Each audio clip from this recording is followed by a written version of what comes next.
سبب وتفاصيل وفاة الطبيبة العراقية شمس لؤي جابر بعد أيام قليلة من زفافها في تايلاند لقضاء شهر العسل. إنا لله وإنا إليه راجعون.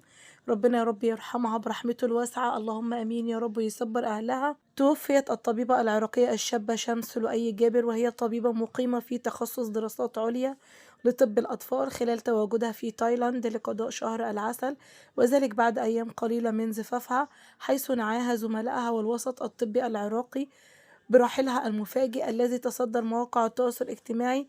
وتشير الأخبار والأنباء المتداولة إلى أن الوفاة جاءت إثر مضاعفات صحية ناتجة عن لدغة حشرة.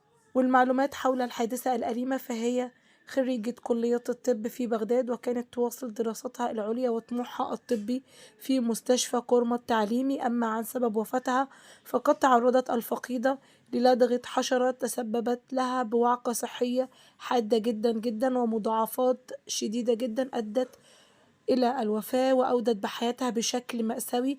وقد سادت حالة من الحزن والصدمة في الوسط الطبي وأصدقاء الفقيدة. ربنا يا رب يرحمها ويغفر لها ويسكنها فسيح جناته، اللهم أمين يا رب.